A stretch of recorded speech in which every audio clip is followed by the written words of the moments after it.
ಇವತ್ತು media club Ramdurg ಒಂದು ಕಾರ್ಯಾಲಯಕ್ಕೆ ಭೇಟಿ ಕೊಟ್ಟಂಥ ಸಂದರ್ಭದಲ್ಲಿ ಭಾಳ ಸಂತೋಷ ಅನ್ನಿಸ್ತಾ ಇದೆ ನನಗೆ.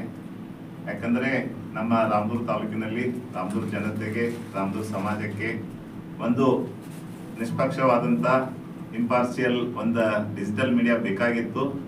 ಆ ಒಂದು ದೃಷ್ಟಿಯಲ್ಲಿ ಇವತ್ತು ನಮ್ಮ ಸ್ನೇಹಿತರು ಆತ್ಮೀಯರಾದಂಥ ವಿಜಯ್ ನಾಯ್ಕ್ ಅವರಾಗಿರ್ಬೋದು, ಪವನ್ ದೇಶಪಾಂಡೆ ಅವರಾಗಿರ್ಬೋದು, ಆಲ್ಬಾಯ್ ಅವರಾಗಿರ್ಬೋದು, ಅನೇಕರು ಎಲ್ಲ ಸಮಾನ ಮನಸ್ಕರು ಸೇರಿಕೊಂಡು ಡಿಜಿಟಲ್ ಮೀಡಿಯಾನ ನಮ್ಮ ರಾಮದುರ್ಗ ತಾಲೂಕು ಜೊತೆಗೆ ಇವತ್ತು ಇಡೀ ಕರ್ನಾಟಕಕ್ಕೆ ನಮ್ಮ ತಾಲೂಕಿನಿಂದ ಆಗುವಂಥ ಎಲ್ಲ ವಿಷಯಗಳನ್ನ ಹೇಳಿಕೊಡುವಂಥ ಪ್ರಾಮಾಣಿಕ ಪ್ರಯತ್ನವನ್ನ ಮಾಡ್ತಾ ಇದ್ದಾರೆ.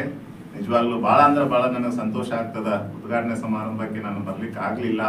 ದಯವಿಟ್ಟು ಅವ್ರನ್ನ ಈ ಸಂದರ್ಭದಲ್ಲಿ ಕ್ಷಮಾಪಣೆಯನ್ನು ಕೇಳ್ಕೊಳ್ತಾ, ಬರುವಂಥ ದಿನಮಾನದಲ್ಲಿ ಈ ಒಂದು ಏನು ನಮ್ಮ ಮೀಡಿಯಾ ಕ್ಲಬ್ ರಾಮದುರ್ಗ ವತಿಯಿಂದ ಒಳ್ಳೆಯ ಜನಪರ ಕೆಲಸ ಆಗಲಿ, ಜನರಿಗೆ ಜನ ಮುಟ್ಟುವಂಥ ಕೆಲಸಗಳನ್ನು ಮಾಡುವಂಥ ಆಗಲಿ, ಜನರ ಸಾಮಾಜಿಕವಾಗಿ ಜನರನ್ನು ತಿದ್ದುವಂಥ ಕೆಲಸ ಇವತ್ತೆಲ್ಲ ಇದರಿಂದ ರಾಜಕೀಯ ಪಕ್ಷಗಳಿಂದ ಅವರಿಗೆ ಕೂಡ ಅವರು ಮನವರಿಕೆ ಮಾಡಿಕೊಡ್ಲಿ ಅಂತ ಸಂದರ್ಭದಲ್ಲಿ ಆಶೆಯನ್ನು ವ್ಯಕ್ತಪಡಿಸುತ್ತಾ, ಇವತ್ತು ಏನು ಈ ಮೀಡಿಯಾ ಕ್ಲಬ್ ರಾಮದುರ್ಗನ ಮಾಡಿದಂಥ ಎಲ್ಲ ನನ್ನ ಆತ್ಮೀಯರಿಗೂ ಎಲ್ಲ ಸ್ನೇಹಿತರಿಗೂ ಶುಭಾಶಯಗಳನ್ನು ಹೇಳುತ್ತಾ, ಬರುವಂಥ ದಿನಮಾನಗಳಲ್ಲಿ ಅವ್ರಿಗೆ ಇನ್ನೂ ಹೆಚ್ಚಾಗಿ ಬೆಳಿಲಿಕ್ಕೆ ಅವಕಾಶ ಆ ಭಗವಂತ ಕೊಡಲಿ ಅಂತ ತಿಳ್ಕೊಂಡಂತ ಈ ಸಂದರ್ಭದಲ್ಲಿ ನನ್ನ ಸಂದರ್ಭದಲ್ಲಿ ಹಾರೈಕೆಯನ್ನು ಮಾಡುತ್ತಾ ನನ್ನ ಮಾತನ್ನು ಮುಗಿಸ್ತೀನಿ.